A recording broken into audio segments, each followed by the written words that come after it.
When I was in high school, I had a really close friend by the name of Marcus, and he still watches my channel until this day. And he put me on to a dating coach at that time that I slept with over 1,000 women by the name of Gary Brodsky. I don't know if you guys have ever heard of him, but he was a guy that slept with a lot of ladies, and he had these sets of tapes and books he was selling to men. And after reading all of that, my buddy came out with this particular theory. He says, you know what, O'Shea? When I play sports or lift weights or do things like that, I see an actual return on my investment. But when I'm dating a lady, I notice that how she feels about me is not based on my effort. And then he came up with this theory. And that theory is women are not like banks. What you put in is not what you get out. Fast forward. And with that theory, we move to today's conversation. And we're talking about this particular guy whose name is Big Boss Escobar. He's a brother from St. Louis. Nothing wrong with the brother. Seems like he's been on his luck, but hey, he kept it real. He says this, sad music. Rently, I think he meant to say recently lost my home. Just need a place that is reasonable price so I can get back on my feet. Tired of sleeping in Atlanta shelters. Very quick person. I think he meant to say quiet person. Instead of myself, work a job and also have a clothing line. I moved to Atlanta from St. Louis, Missouri 4 years ago. He put year. If anybody have any resources you can send my way, I will accept. Thank you. I appreciate it. So this is a brother not begging for anything. He's just looking for resources. Do you know a place I can stay that's cheap? He's not trying to basically mooch off of anybody. From what I'm seeing, this is a man that just needs some help. He's trying to get on his feet, and basically, what can he do to change the situation? Well, he went viral because if you look at his pictures, women find him to be very attractive. And what does that mean? 1,000 women allegedly offered to help him get a place to stay. And that's why my mixtapes on Twitter posted this.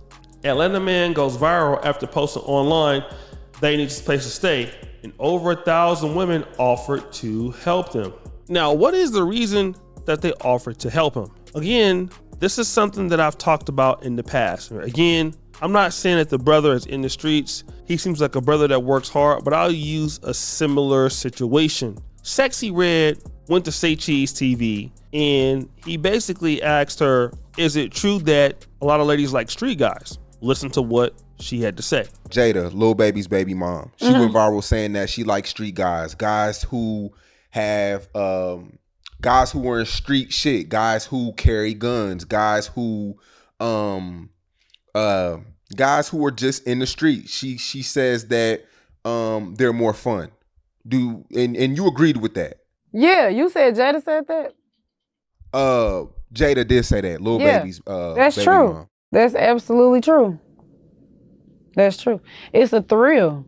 That's all that is. It's like, I don't know, thrills is fun. It's exciting.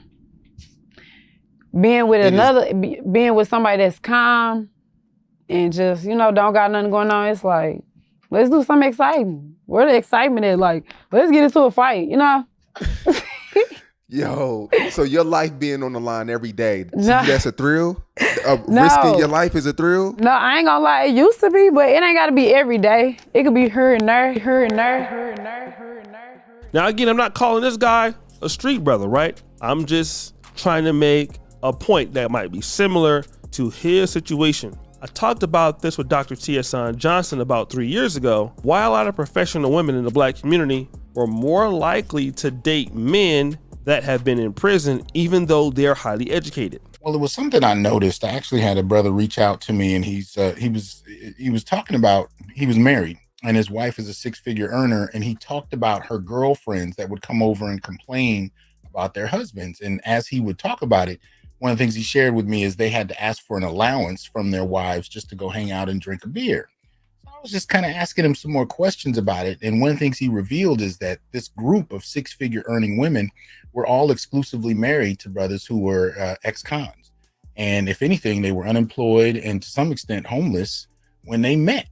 You know what I mean? And so now they're kind of house husbands, which there's nothing wrong with if that's what works for your relationship. But the problem was the women were actually complaining about the fact that they didn't have an income, complaining about the fact that they weren't the men that, you know, that they've been idealizing since they were young. And yet these were the men that they chose, right? And so he was confused, and he reached out to me because he was asking me, why is this the case? And as I started to look into it, I realized it really wasn't a whole lot different than son husbands. So, you know, we talk about son husbands as boys whose biological mothers kind of have them play husband roles in their lives, play roles that are really, you know, inappropriate. And it doesn't have to get sexual, but unfortunately there are times where it does. There's sexual violation in regard to that. But for the most part, when we talk about son husbands, these are biological offspring that are asked to play emotionally laborious roles for mothers that usually are reserved for, you know, men. With husband sons, one of the things I began to notice is that you had well-to-do women who were employed, who were educated, so on and so forth, and who would use the rationale that there were no other options, and they would choose men that were intentionally in such a low position that those men could not offer much challenge. So in other words, they were in the dominant position in the relationship. These men depended on them for hearth and home, for income, for food, for everything. And if there was so much as an argument, those men would be out on the street. So it really came down as to be a control measure, really. But whether you're talking about, you know, especially if you're dealing with women that, you know, decide at a certain point that they want to have children, they want to be married, so on and so forth, and they just chose somebody that they knew they could control. So let's get back to this whole point, right? The women that are offering to help him, if he were to move in with him, of course, they would feel like he's attractive and they like what he looks like. But here's something that they're not telling you.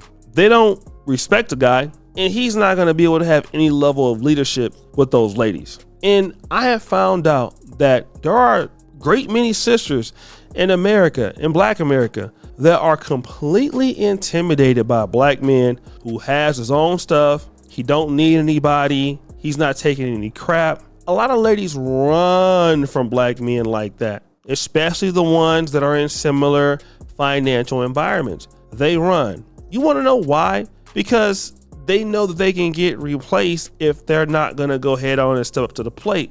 And what these other brothers who might not be as talented or might not be in the same situation, what they feel or what they gather is, I can control this guy. So if he, for whatever reason, desires to get out of control with me, I'll instantly kick him out. I'll put him out. The same thing that T.S. Johnson said. I'm going to use my powers as a sister or as a woman to get him to basically acclimate. And if he doesn't, he's going to have to pay a severe price, which could be going back to jail or being kicked out or all of the above. So this is why you see a lot of ladies choosing men who are not as successful as him. Look at Keke Palmer. Keke Palmer has been in the industry for so many years.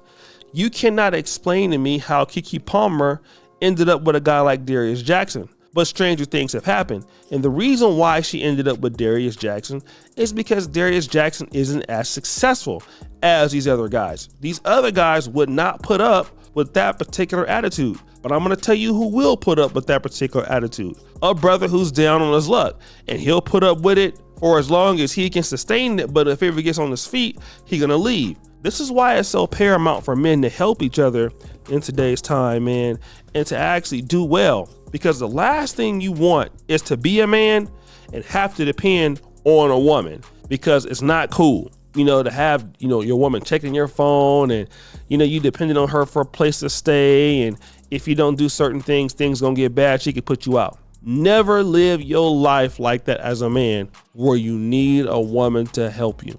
If you can help yourself, do whatever you can to help yourself. Never, if you can, take help from a woman, especially one that you really don't know. So guys, what do you think? It's your boy Shooty Jackson back at it again with another episode of the Celebrity Junk. I appreciate you for all you do, Sir the Bell. We're out.